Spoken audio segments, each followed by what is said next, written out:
With the NBA season right around the corner, I thought we'd get into some NBA Western Conference previews. Let's get into it. First, starting with the Western Conference, and at the one seed, I think it'd be the Denver Nuggets. Yes, they lost Bruce Brown, lost him to the Indiana Pacers, and who was a key contributor to this team.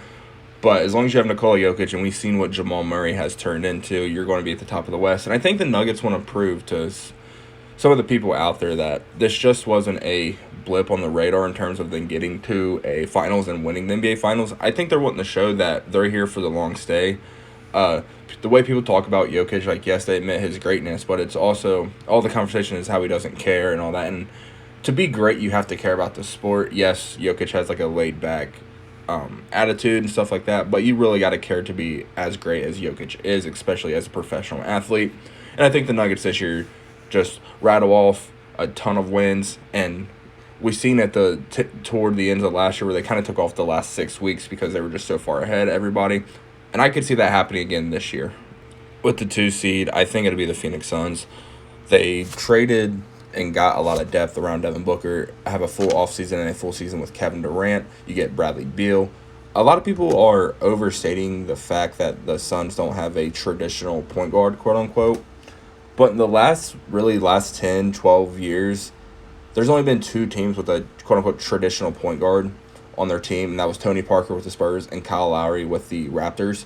And there's no such thing as too much shot creation. And if you really watch the Suns, this team lacked rim pressure, and Bradley Beal gives you a ton of rim pressure. I understand not a lot of people are watching the Washington Wizards, but Brad Beal is one of the best in the league at creating rim pressure. We obviously know about his shooting, to average 30 points per game for a season. But I think this is one of the big threes that people are trying to get hot takes off and takes off that just don't make sense. Like the defensive takes, I don't agree with. Devin Booker loves to play defense. Kevin Durant has been a good defender his whole career, but people always act like he doesn't like defending, which just isn't true. He's one of the best weak side rim protectors in the business.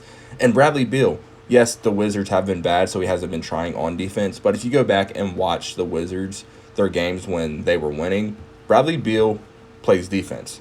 And I think with the additions of Grayson Allen and Eric Gordon to give the team more shooting, and you have Ute Watanabe, they got a lot of guys with length and a lot of guys that can shoot. And I think that culminates to the Phoenix Suns being the 2nd seed in the Western Conference. The 3rd seed, I got the Lakers. Obviously, with them, a lot of it comes down to health.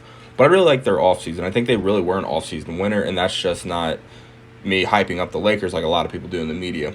I like the additions of Gabe Vincent, gives him another shot creator. D'Angelo Russell coming back, and he's talking about wanting to be a Derek White, which would be perfect. One of the problems with D'Angelo Russell throughout his career has been defense, and as he's gotten older, it sounds like he's really going to lock in on that side. They bring in Jackson Hayes for some more rim protection like they had in 2020 with Anthony Davis and Dwight Howard.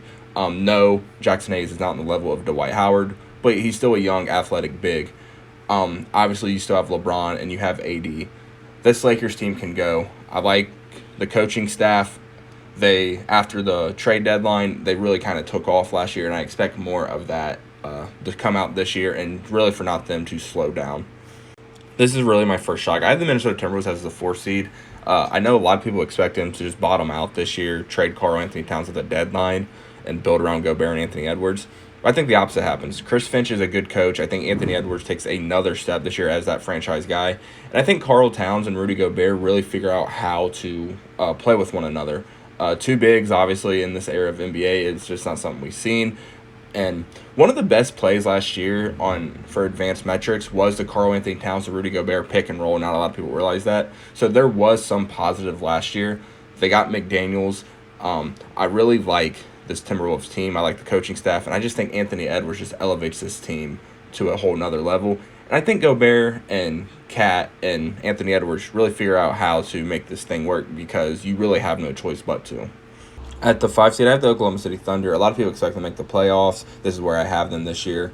Shea's a 30-point-per-game scorer. Him and Josh Giddey still trying to figure out how to play with each other at last year, but I think over the summer, I think we'll see that they really got accustomed playing with each other. Jalen Williams really stepped up big in his rookie season, and he just looks to continue to take steps. They get Chet Holmgren back after he missed all of last year, and I think he's going to do a lot, not just for that offense, but for the defense as well. And I think this really starts the era of the Thunder being back into the postseason consistently. And if there is a star player that is at the deadline that is available and the Thunder are in it, they got 1,000,000 draft picks. They could definitely be adding to this roster. At the 6th seed, I have the Warriors, and that might be seen as a hot take, but this really is a last hurrah for the group of Steph, Draymond, and Klay. There's already been a lot of talk of Klay entering free agency and that they're far apart on a deal. And I just think the Warriors come in at the 6th seed this year. The West is loaded. They're getting older. Chris Paul, they add. Yes, Chris Paul is one of the greatest point guards of all time, but I don't know how he fits with this Warriors. They like to play fast, and Chris Paul likes to slow it down. We've seen it already with the Suns in the preseason. They played slow, and during Chris Paul's tenure and in the preseason, they're just getting up and down the court. I'm curious to see how that translates with the Warriors. Are all high IQ players, so they could make it work. But I just think in a loaded West, the Warriors coming in at 6. Steph Curry's going to be great.